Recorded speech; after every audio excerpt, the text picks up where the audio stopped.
Luke, you did 200? I did the 200, for the third time in a row now this year. Third time in a row? Yep. All right. And I believe you were home in pretty good time? Look, it was my PB, so I took about 25 minutes off my last year time, and so I was pretty happy with that.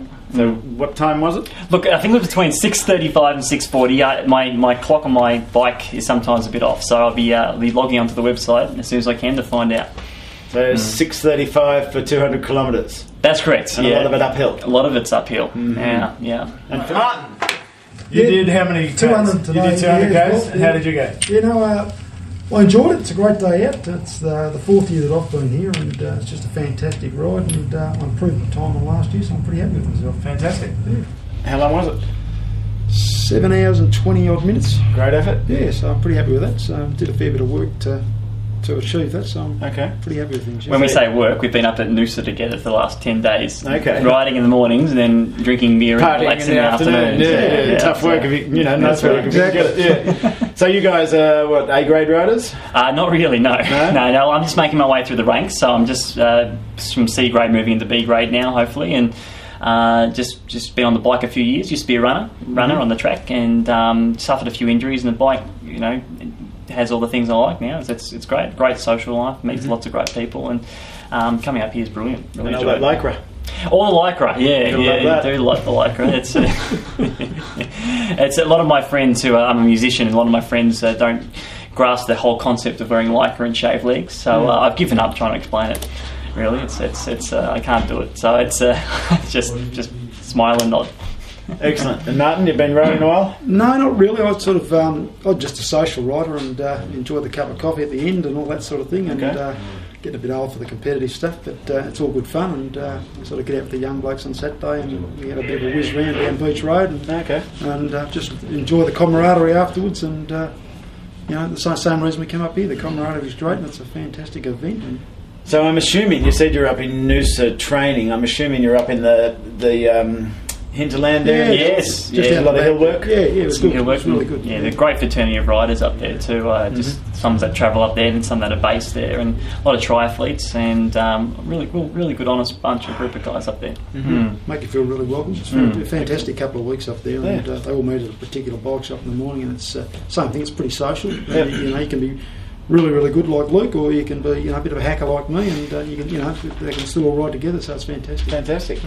So what would you say to anyone that was contemplating doing the ride next year? Oh, I'd encourage people to do it wholeheartedly. It's a fantastic event, and there are a number of events that occur each year, and I think this is by far the best organised one. There's no doubt about that, and we keep coming back. And it's just it makes for a great weekend, and it's sort of right at the end of I think most people's summer holidays and that sort of thing. It's a great way to sort of wind up that sort of thing before you all head back to work and get real serious again. Exactly. I think over the summer you get a good chance to get the training in, because you do need to do the training. I think that's if you don't do any training, it's pretty tough and not really enjoyable. But if you do the training, you can really come up here and enjoy yourself. And I'd encourage everybody to get out and have a go, and it can only be beneficial to them. So, other than the beer drinking at Noosa, was there any other special dietary? Oh, look, we keep a pretty well-balanced week with training, so it's not like we just train wholeheartedly for this event over the holidays. We keep a yearly sort of program going. The night before the event last night, we had a big barbie, had the snags and the steaks and the whole lot, so that was good. I reckon a good hearty feed the night before is always goes the trick. And I just raw porridge, milk and honey this morning. That's it. Yeah, that's all it did. Yeah. Seems to work for you. Well, it seems to work. It's many days driving into Beach Road from out in Belgrave where I live, balancing the bowl of honey and oats in the car when I'm driving, and spilling it everywhere. But it's good stuff. It keeps you fired up. Okay, so guys, just tell us a bit about your bikes. Did you set them up specially for this weekend, or are they just normal setup? Well, I do a lot of climbing in my weekly routine, and so I try to get a bike that's light and pretty reliable. This week in particular, I didn't change too much. I've got a cassette on the back, which is a 1227 at the moment. I put that on because there's a race further on in the year that's the Ball Ball Classic, which is a very steep mountain to climb, and usually I use that 27 a lot. But today, it was there for an emergency, but I didn't really need to use it. So it's kind of nice to know that you've got a couple of extra gears in case things go a bit pear-shaped, Yeah. So that's the main adjustments that I make and pick all the glass out of your tyres and you're laughing. And you, Martin?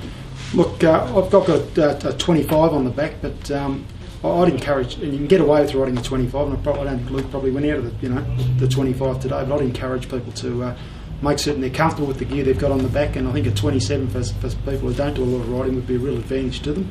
And the other thing is, get your bike into a bike shop the week before and just make certain it's all running smoothly. Don't leave it till the last minute, because you want to have a couple of rides on it after you've had it through the bike shop, and that all goes for a great day. The last thing you want to do is halfway up the hill and something goes, gives way, and it just wrecks your weekend.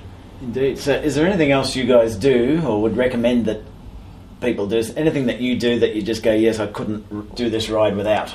Yeah, the thing I'd say is that you've got to keep yourself hydrated all the time, and you've got to keep consuming some sort of food. And I'm sort of sick of them today, but the gels are a really good thing. Yeah. And maybe 1 hour, something like that. Just have a gel and make certain you keep your fluids up, and as long as you ride it, a pace you're comfortable with, you'll get yourself there. And I think it's that old case of, when you're feeling thirsty or you're feeling hungry, it's probably a warning sign. It's probably a bit too late. So it's always good to keep yourself eating, even if you're not really feeling like it, and it gives you a bit of a safety blanket. Stops you veering off the road. So. And anything interesting happened out on the road today? I assume you were with the leading pack. Yeah, look, it was interesting today because it's not a race as such, but it sort of has the same sort of characteristics as a race. So we had a sort of a breakaway group over the first hill, and people work together, and you can sort of suss out who's strong and who's feeling a bit off, and whose gears are making noises and driving you nuts. So you move away from them. So that happened, and then towards Buffalo, that's where it all sorts itself out, where the men come out to play, so to speak, and we had one particular rider drive it really hard up there, and we had 10 people at the base, and then by the time we got to the top, it was just me and him left. He just had the tempo going where just one rider just dropped off after each K until we lost them all. So it was a solid effort up there. Interesting. The thing I picked up on today was the encouragement that riders were giving each other was just fantastic, particularly on Buffalo, because it is tough, as Luke said, and it's the business end of it for everybody, and you're going past people and they're saying, "Oh, keep going," and you're saying the same thing to them, and it's got a real camaraderie about it. So that was just a fantastic thing, I thought, today. Excellent. Any funny stories? Well, funny stories. Last year I remember we were having a beer after the race, and we're sitting there just down the road here, and we're sitting there having a few beers after the race, having a talk, and here comes a bloke riding in, and we saw him throughout the day on a scooter, one of the ones you push with one leg. And he's finished the race, everyone's giving him a clap, and I couldn't think of anything worse. Change legs as you go up, so one leg doesn't get too big. I don't know how it all works out.